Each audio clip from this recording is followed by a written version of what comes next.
Ahoy-Hoy everyone, and welcome to another game of World of Warships. Today's replay is from Chamdiras. Now she's a Twitch streamer and a community contributor, and I definitely can recommend checking her out. She's definitely worth watching. Now she's on the map Two Brothers in a standard battle. It's a tier 8 battle, so at least that's nice. There's a carrier, there is 4 destroyers, no raiders. Not that I think that would be a big of a deal for an Atago. But there's only 3 battleships, and that means there is less likely, well, a battleship that's going to devastating strike you. So that's nice. Now we have a triple friendly destroyer division who is hugging each other very tightly, and it looks like they're under air attack. I'm not sure why they're this close together. I'm also not sure why they're splitting up. Like, well, there goes one, there goes two. You know, there is nothing wrong doing with triple destroyers, but especially if you are triple top tier, you might want to consider splitting up. Like sending one of the tier 8s to this flank would have been, well, a pretty good choice. And it's not like they had gunboats and like a scout for the gunboats or something like that. They were basically all 3 sneaky type destroyers. And I'm also not sure how they managed to get taken out there. I mean, there must have been some serious bad luck involved, but you know, they have smoke screens. And that they tried to, I mean, I've not seen exactly what happened, maybe they tried smoking, but that they disappear into smoke and then both of them get taken out. It seems a bit unlikely. But anyway, so we're not off to the most amazing start, but, you know, still plenty of time to go. And, well, it's a standard battle, so the destroyers are not as important. Well, it looks like the enemy carrier is into killing DDs. Let's hope the friendly carrier is into that too, because that would be very beneficial at this point. Now, an enemy North Carolina is charging around here without too much support, so the friendlies should be able to take that out, I hope. Meanwhile, Chamdeer is just keeping her distance and going for some light pew-pew there. I mean, an Atago wants to stay at, well, long range. It's not like you have that much range. But you definitely don't want to get too close. And you just wanna, well, keep shooting stuff. There's another lovely fire. And wait, the friendlies, how did they lose the battleship here? Was it the carrier? Well, it's looks like it's getting worse, but, well, the North Carolina is getting down. Now, I mean, the other flank doesn't look very healthy either. But that's probably because the friendlies have lost quite a few ships already. I have to say, like, this flank isn't looking so bad. They should take care of that North Carolina, and then they might even have a 1 ship advantage here. And there you go.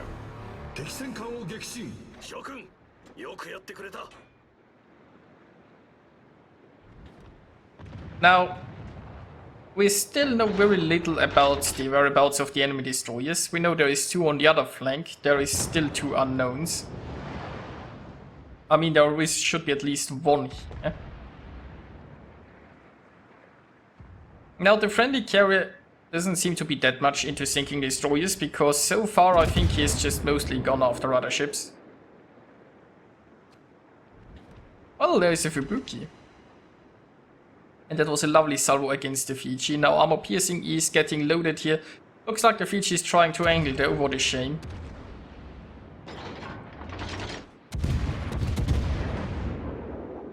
Yeah, Fiji might just be going more broadside, but Cham's back to high explosive there.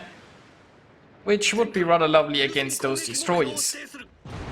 Also now we can see 2 of those, and the friendly carrier positioned a nice plane above here to hopefully keep them spotted. He's currently on his top bombers, so probably not doing much against the DDs. But at least we got some brief spotting in there. Now Hydro is running, and, well, Cham is trying to get out of there. We have a war spite incoming. I mean, it's only a war spite, I guess. There could be worse things around. But you definitely don't want to get touched by that.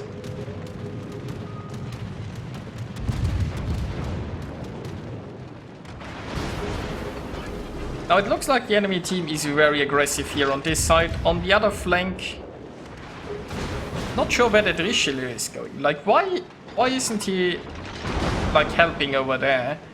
Like, coming over to this, I mean, I guess he's decided he wants to defend the camp, but the other flank would need help, and he's right there, and it takes him a while to come over here. So, not sure why I'd be going for that. Anyway. Friendlies are 3 ships behind by now. But you'll never know. I mean,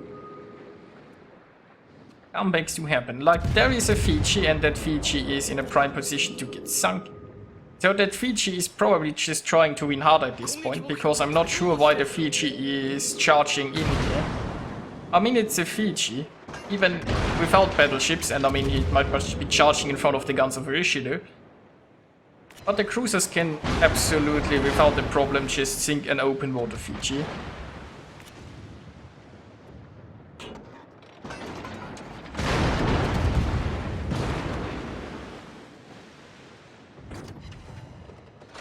Yeah, there you go. That Fiji is slowly getting down here. Going down here.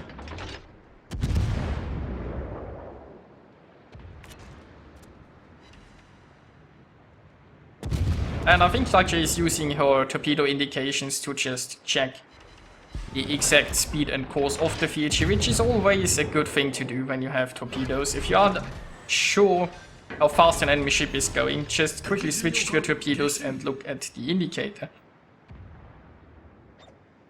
So, you know, the friend is only 1 ship behind at this point. So slowly they are creeping their way back. The friendly carrier is wisely trying to get out of here because there is quite a lot of force incoming. But meanwhile the other flank is, well, there isn't much other flank left.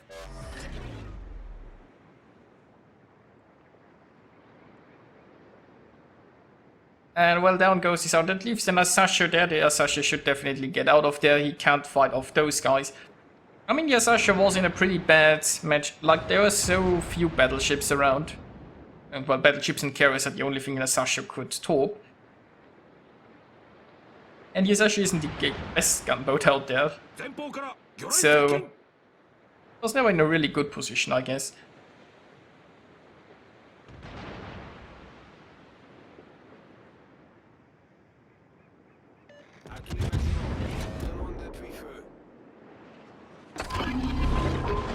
Now, the enemy keeps pushing in here. There isn't, like, there's just the Budonian, the Warspite, and the 2 destroyers. So the friendlies should be able to deal with this. I mean, they have the Graf Spee, they have Jam here in the Atago, and the Richelieu has finally arrived here.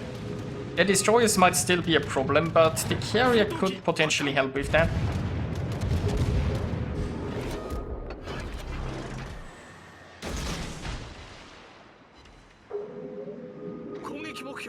Now Asasha is still on its retreat wisely. At some point the enemies will push in from the other side, but again it's mostly like DDs. It just feels like that would be a prime thing for the carrier to take care of. Like, the DDs won't have much anti-air support, it's just the Bayer. I mean, she could also try to spot destroyers over here.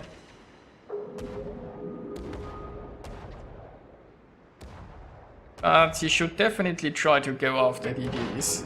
And not after Budoni that's going to sink anyway.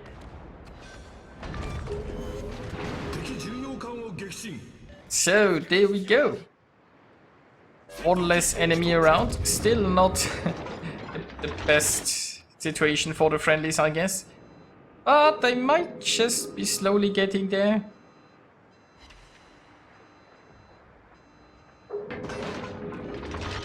Like, the fun fact is there is only 3 non-DDs left on the enemy team. Well, and that's the carrier, so there's basically 2 more or less visible ships of the enemy left. Well, I mean, the carrier is kind of spotting the 2 DDs now, but once again he is here with his torpedo bombers. He's just really not going after DDs, it looks like. Now the Richelieu and the Graf, yeah, they took care of the Wolfsbite, that's lovely. Meanwhile, we have a Benson coming in here. No idea where the Kagero currently is at, but, well, he might also be somewhere around here. It looks like the Asashio is getting pummeled there. He's trying to gunboat the Benson. Not sure why he isn't dropping into concealment or anything, like, smoking or trying to disappear here. Like, he's on very low health. Maybe he thinks it's... maybe smoke is on cooldown? Like, I'm not sure what the thought process here was behind low health open water gunboating a Benson.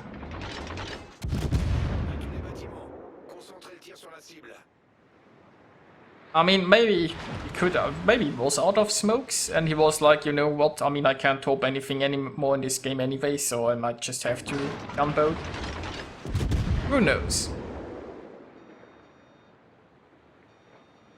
Meanwhile, Bayard coming in. If they sink this Bayard, then it's really only destroyers and the carrier left. And, I mean, the friendly carrier is going to have to hunt destroyers at some point, because nothing else will be left. And RPF is pointing towards this, so it looks like there's a... yeah, there is a Kagero. It's Chen. Now, why the Kagero decided to approach like this, I have no idea, but you know what? Looks like Jam can dance. And she's also broadside to that Bayard. But will that Bayard try to sneak in some armor-piercing shells here? Doesn't look like it currently. And there's a Confederate. Now Chem can find some cover behind, well, this island, inside this channel. And that's probably a good thing. Because you don't really want to be sailing broadside here. Now the troops aren't going to it. I mean, I might just far away. So the carrier going after the Benson. Let's hope he succeeds there. And let's... the Richelieu might just be able to get some shots in on this Bayard too. That would be helpful.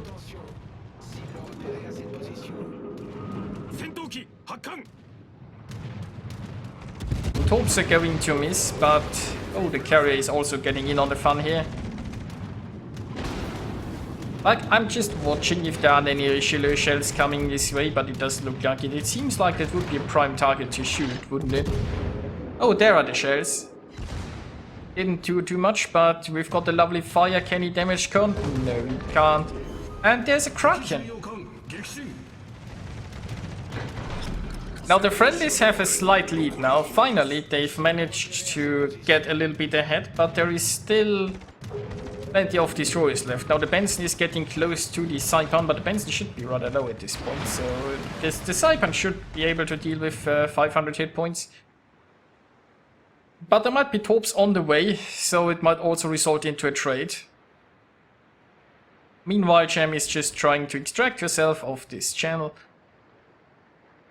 And, well, I guess they have to go like, the thing is, the carrier is the only thing they have that can actually hunt DDs. Because nobody else can spot them unless they let themselves be spotted. I mean, Jam is also out of Hydro, but Hydro is only helpful if they actually sit still in smoke or something. And there you go, the Saipan got rid of the Benson. Now if the Saipan survives any torps that might be launched this way, then the friendlies probably will have this. I mean, okay, the enemy carrier could easily sink Jam here, because she's on low health. But the Richelieu is too healthy to be sunk quickly. But he could be torped by like a Kagero in the Fubuki. So there is quite a few options left for the enemies to come back here.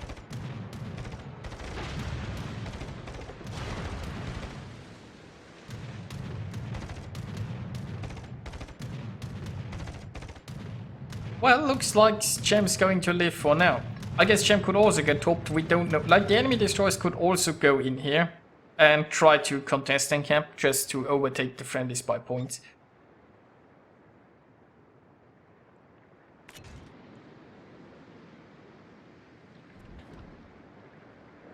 And look at that, there is a Fubuki. Now,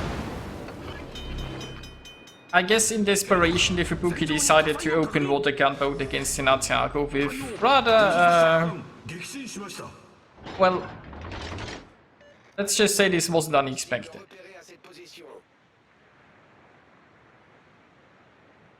Well, James up to 6 kills right now.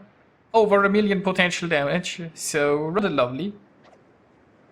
And, well, we know the Kagero is close enough to keep her spotted. Carrier is coming back in for some more. But, like, losing this destroyer was certainly not that.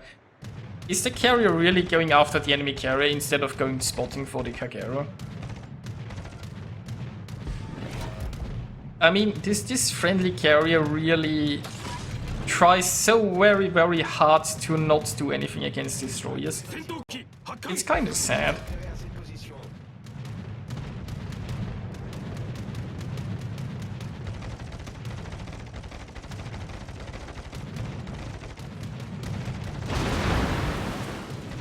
Well, here's it. So the enemy destroyer is inside the cap. It makes a lot of sense. He wants to, like, get the points a little bit in their favor. He also needs to top something, I'm afraid, because, well... Oh. Speaking of topping something. Good job, Gem, good job. And with this, I think this battle is firmly in the friendly's hand. There is nothing the enemy carrier can do at this point. It's like 1.5 minutes left.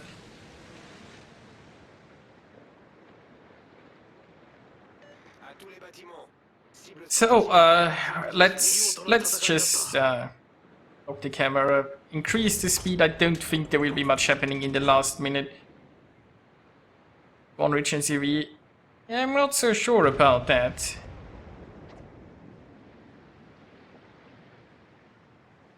And it looks like the enemy carrier will live. Well, here we are with the results. And Gem D earned herself 2,750 base experience. She really had to carry this one. Quite hard, it looks like.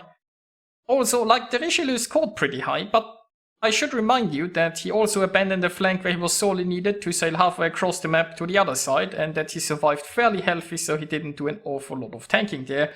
And the Saipan just went out of his way to never spot a destroyer and engage them unless he was personally threatened. So, yeah. He earned herself a Confederate Dreadnought in the Kraken, sinking 7 enemies. And yeah, basically she had to tank half the enemy team and sink half of the enemy team, and it was still a very near thing. So I hope you enjoyed watching this, and I'll see you guys next time.